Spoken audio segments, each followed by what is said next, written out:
नमस्कार। जब भी बात होती है बिस्किट की तो हमारे दिमाग में एक ही नाम आता है और वो शायद आपके भी आ रहा होगा, पार्ले जी, जिसकी वजह से हमारी सुबह की शुरुआत होती है। बच्चे, बूढ़े या फिर जवान सभी इस नाम से वाकिफ है। लेकिन इस बिस्किट में ऐसा क्या है जो सालों पहले भी ये 5 रुपए में मिलता था और आज भी इसकी कीमत 5 रुपए है, जबकि लगातार महंगाई बढ़ती जा रही है। तो आइए सबसे पहले हम इसके पीछे का रीजन समझ लेते हैं। देखिए, जो ज्यादातर कंपनियां होती है वो अपने मार्जिन को बनाए रखने के लिए उस प्रोडक्ट की वैल्यू बढ़ाने की बजाय उसके साइज को कम कर देती है, यानी रेट बढ़ाने की बजाय उसके वजन को कम कर दिया जाता है। स्टार्टिंग में जो ये पैकेट था वो 100 ग्राम का आता था, लेकिन इसके बाद इसका जो वजन था वो 92.5 ग्राम रह गया। लेकिन फिलहाल जो इसका जो वजन है वो लगभग आधे के बराबर रह गया। पिछले कुछ सालों में इसका वजन मात्र 55 ग्राम रह गया। यह एक ऐसी टेक्निक है जिसे ग्रेसफुल डिग्रेडेशन कहा जाता है। एफएमसीजी कंपनियां अर्थात फास्ट मूविंग कंज्यूमर गुड्स, इस प्रकार की जो कंपनियां होती है वो इसी टेक्निक को फॉलो करती है। अब जब दाम नहीं बढ़ते तो वो लगातार उसी दाम पे उस चीज को खरीदते रहते हैं, जिससे ग्राहक को उस जो प्रोडक्ट होता है उसकी आदत पड़ जाती है। तो आखिर आप जान रहे होंगे कि किस तरह पार्ले जी आज हमारी एक सबसे बड़ी आदत बन चुका है। तो चलिए अब हम जानते हैं कि इस कंपनी की शुरुआत कैसे हुई। साल था 1900, जब 12 साल का एक छोटा सा लड़का गुजरात के वलसाड से मुंबई आता है। रोजी रोटी के लिए वो सिलाई सीखता है और कुछ दिन तक दूसरों की दुकानों पर सिलाई का काम करता है। वहां से 6 साल बाद यह लड़का जब 18 साल का हो जाता है तो मुंबई के ही धामदेवी इलाके में अपनी दुकान की शुरुआत करता है और शुरुआत में इतना अच्छा करता है कि 2 और कंपनियों की नींव रख देता है। First D Mohanlal and company and second Shiba दुर्लभ। आगे चलकर यही लड़का एक मशहूर शिल्प व्यापारी मोहनलाल दयाल के नाम से विख्यात हुआ और मोहनलाल दयाल ही वो व्यक्ति है जिन्होंने बाद में पार्ले कंपनी बनाई और जो आज देश का जाना पहचाना ब्रांड है। मोहनलाल दयाल के 5 बेटे थे जिन्हें ये अक्सर अपने काम पर साथ ले जाते थे और उन्हें बिजनेस ट्रेनिंग देते थे। लेकिन जब फर्स्ट वर्ल्ड वॉर हुआ तब इन्होंने अपने बेटे के साथ मिलकर इस कंपनी को बंद करने का फैसला लिया और 1929 में इन सब ने मिलकर एक कन्फेक्शनरी कंपनी खोली।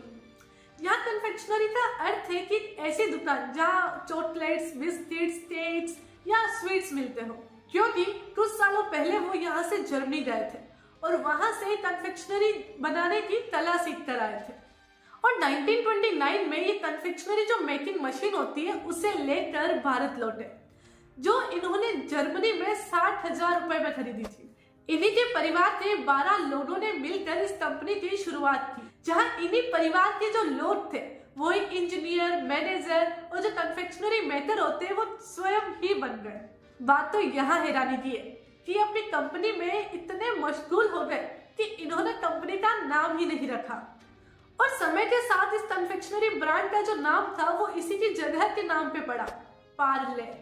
अब हम जानेंगे कि कैसे सेकेंड वर्ल्ड वॉर में सेनाओं की पहली पसंद बना पार्ले।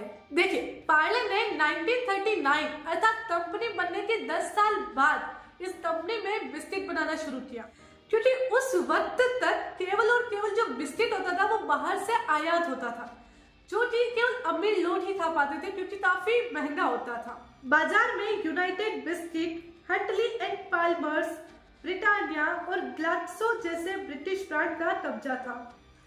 पार्ले ने बिस्किट आम जनता के लिए सस्ती कीमतों पर लॉन्च किया। भारत में बना भारत की जनता के लिए हर भारतीय को उपलब्ध यह बिस्किट जल्द ही जनता का लोकप्रिय बिस्किट बन गया। और जब सेकेंड वर्ल्ड वॉर आया तब जो ब्रिटिश इंडियन आर्मी थी उसके बीच में ये पार्ले बिस्किट काफी लोकप्रिय बना। अब हम जानेंगे कि कैसे आजादी के बाद इस बिस्किट का जो प्रोडक्शन था वो एकदम से ठप पड़ गया। देखिए, जब 1949 में हमारा देश आजाद हुआ तब यहाँ पर लगभग गेहूं की कमी सी हो गई थी। तब इन्होंने जो ग्लूको बिस्किट थे उनको बनाना बंद कर दिया और उसकी जगह इन्होंने जोटे बिस्किट बनाना स्टार्ट कर दिया। और जब इन्होंने जोटे बिस्किट बनाए तो इन्होंने अपने विज्ञापनों में जो स्वतंत्रता सेनानी थे उनसे अपील की कि जब तक गेहूं की सप्लाई ना हो आप लोग ये जो जोटे बिस्किट है ये खाइए। इस प्रकार इन्होंने अपना प्रोडक्शन वापस बढ़ाने के लिए कार्य किया। 1960 के दशक में जब सेल्स प्रभावित हुई तब इन्होंने अपनी ब्रांडिंग पर फिर से फोकस करना स्टार्ट कर दिया। जब 1960 का दशक आया तब अन्य कई सारी कंपनियों ने भी जो ग्लूकोज बिस्किट है उसको बनाना स्टार्ट कर दिया और उनको मार्केट में लॉन्च कर दिया, जिससे कंफ्यूजन बढ़ने लगा कि असली पार्ले जी कौन सा है और जो दूसरे पार्ले जो बिस्किट है वो कौन से हैं, और जिससे पार्ले की जो बिक्री थी वो कम होने लगी। और तब इन्होंने एक नए तरीके से पैकेजिंग करने का फैसला किया और जिसके बाद से जो पार्ले के जो बिस्किट्स थे वो एक पीले वैक्स पेपर में पैक होकर आने लगे, जिसके ऊपर लाल रंग के पार्ले की ब्रांडिंग के साथ एक छोटी सी बच्ची का फोटो होता था, जो आज हमारी बीच में एक जाना माना चेहरा बन चुका है। अब हम जानेंगे कि आखिर जो पार्ले जी होता है उसमें जी का क्या मतलब होता है।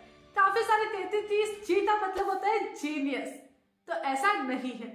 1982 में जो पार्ले ग्लूको था उस ग्लूको को जो जी होता है उससे रिप्लेस कर दिया गया ताकि अन्य और जो ब्रांड की जो कंपनीज के जो बिस्किट है उससे बिल्कुल अलग नजर आए। तो यहाँ इस जी का मतलब होता है ग्लूकोज। और इस बिस्किट की जो पैकिंग होती है उसको भी जो पीली जो वैक्स पेपर था उससे हटा करके जो प्रिंट जो प्लास्टिक का कवर था उसमें इसकी पैकिंग करने लग गए। और पार्ले के इसी कदम ने इसे अन्य कंपनियों से बिल्कुल अलग लाकर खड़ा कर दिया और इसको एक नई पहचान दी। देखिए, पार्ले ने अपने मेन प्रोडक्ट के अलावा जो ट्रेक जैक होते हैं 2020 जैसे बिस्किट्स भी बनाए, Mango Bite, Parle Melody, crispy जैसी कैंडी भी बनाई और आज हमारे देश में इसकी 130 से ज्यादा फैक्ट्रियां उपस्थित है। और जब कोरोना था उस समय इसकी जो मार्केट शेयर था वो 5% से अधिक बढ़ गया था, क्योंकि जब मजदूर एक जगह से दूसरी जगह जा रहे थे जिन्हें 2 वक्त का खाना भी नहीं मिल पाता था, वो ये 2 रुपए और 5 रुपए के जो बिस्किट्स होते थे इनको खरीदते थे। और सरकार या कई सारी जो ऐसी एजेंसियां होती थी जो पब्लिक के लिए काम करती है वो भी इसी प्रकार के जो बिस्किट से पैकेट होते थे उसमें उन्होंने सबसे ज्यादा पार्ले जी बिस्किट को ही बांटा।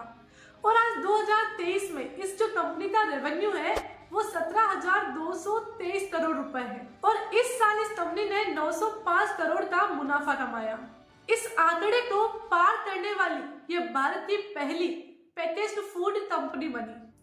और ये इंफॉर्मेशन अगर आपको पसंद आई हो तो हमारे चैनल को सब्सक्राइब कीजिए। और अब वक्त आ गया चाय पीने का और उसके साथ पार्ले जी बिस्किट खाने का। आपने भी यदि पार्ले जी को बचपन में किसी के साथ शेयर किया हो या अब भी आप किसी के साथ शेयर करते हो तो उसी के साथ ये इंफॉर्मेशन शेयर कीजिए, जिससे आपकी भावनाएं, जिससे आपकी फ्रेंडशिप और मजबूत हो।